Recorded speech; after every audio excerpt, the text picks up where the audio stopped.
Je donne maintenant la parole à son Excellence, Jean-Victor Généus, ministre des Affaires étrangères et du Culte d'Haïti. M'a dit merci avec vous-même qui abonnez, likez et partagez vidéo, hein.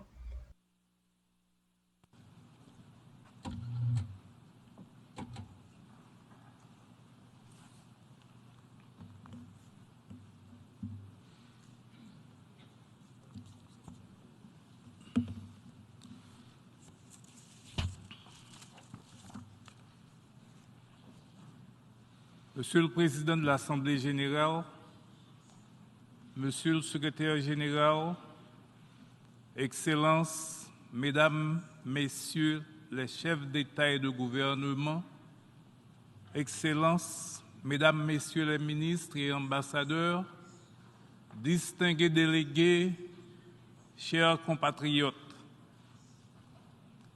permettez-moi de commencer par vous transmettre les chaleureuses salutations du Premier ministre de la République d'Haïti, son Excellence Dr Ariel Henry, qui a dû annuler à la dernière minute sa participation au débat général en raison de la situation sociopolitique dans le pays.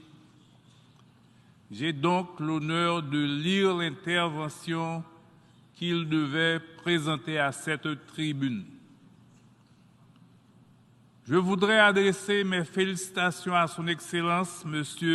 Xaba Korissi, président de la 77e session ordinaire de l'Assemblée générale.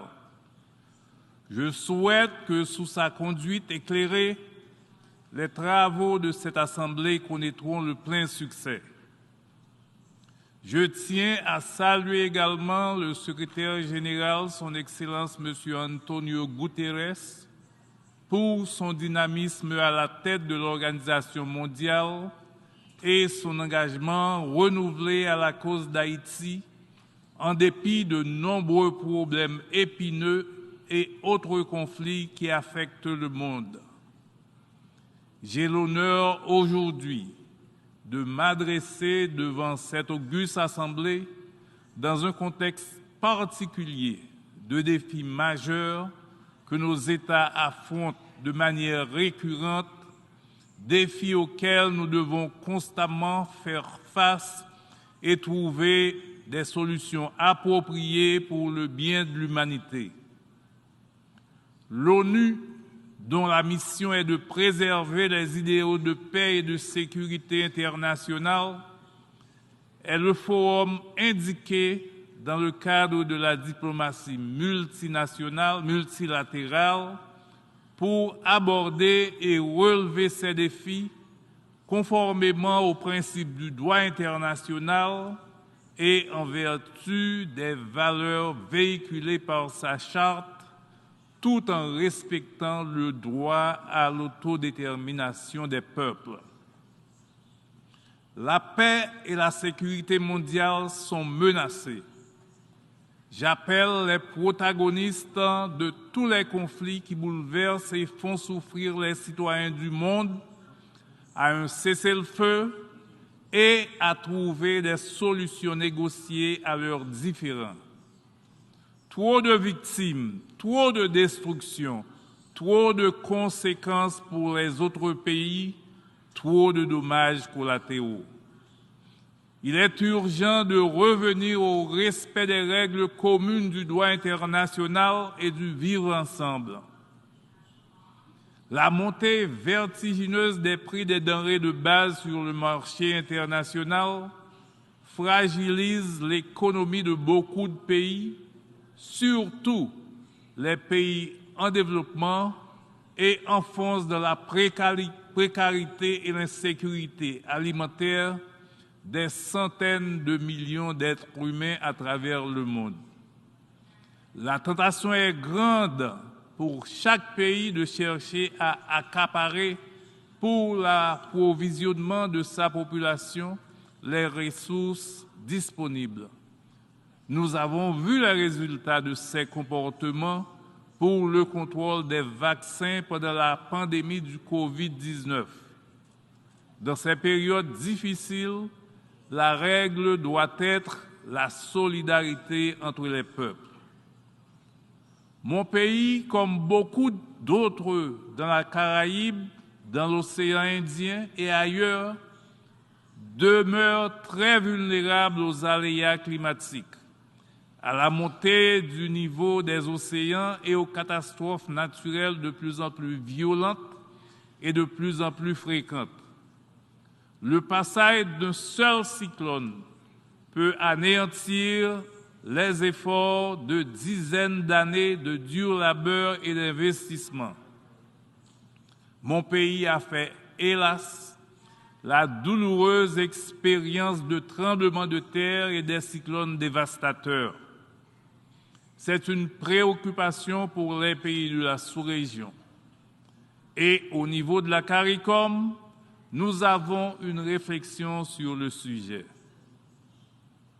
Il est impératif, que dis-je, urgent que la communauté internationale fasse preuve d'imagination, d'abnégation, d'altruisme pour engager notre planète et nos pays respectifs dans un nouveau type de relations internationales. Nous sommes tous interdépendants et les problèmes des uns peuvent rapidement entraîner des conséquences immédiates pour les autres.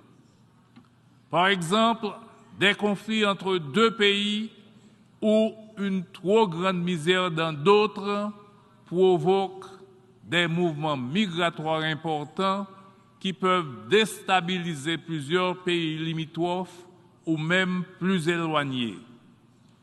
À ce sujet, le thème de la 77e Assemblée générale des Nations unies, un tournant décisif, des solutions transformatrices face à des défis intriqués, prend tout son sens dans le cas de mon pays. Et c'est pour moi une occasion de vous entretenir du haut de la tribune des Nations unies sur les défis auxquels Haïti est confronté dans un contexte de crise institutionnelle et de vous parler des efforts et des réponses de mon gouvernement pour les affronter et les relever. Monsieur le Président, Excellences, Mesdames, Messieurs, j'interviens à un moment où mon pays traverse une crise multidimensionnelle dont les conséquences menacent la démocratie et les fondements même de l'État de droit. C'est une crise sociopolitique sur laquelle s'est greffée une insécurité, ce qui complique davantage la situation du pays et ébranle la superstructure de l'État. Elle demeure un sujet de grande préoccupation pour mon gouvernement et pour la communauté internationale. Haïti se trouve à la croisée des chemins, à un carrefour extrêmement difficile, mais décisif pour son avenir. Mon gouvernement est en face d'une équation assez complexe qu'il s'agit de résoudre et cela nécessite le soutien effectif de nos partenaires.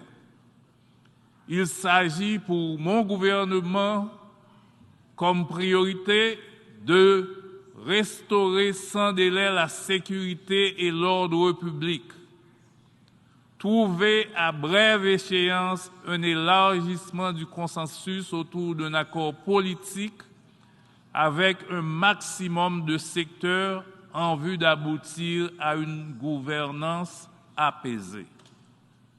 Il faut créer un climat propice à la tenue des élections générales dans le meilleur délai en vue de remettre le pouvoir à des élus librement choisis par le peuple haïtien en vue de restaurer les institutions démocratiques. Il faut adresser les questions économiques et sociales en vue d'améliorer les conditions d'existence de la grande majorité de la population. Sur la question de la sécurité et la restauration de l'ordre public, Je n'apprendrai rien à personne ici en vous disant que les activités des gangs armés créent un climat délétère qui empoisonne le quotidien de la population haïtienne. Il s'agit d'une situation intolérable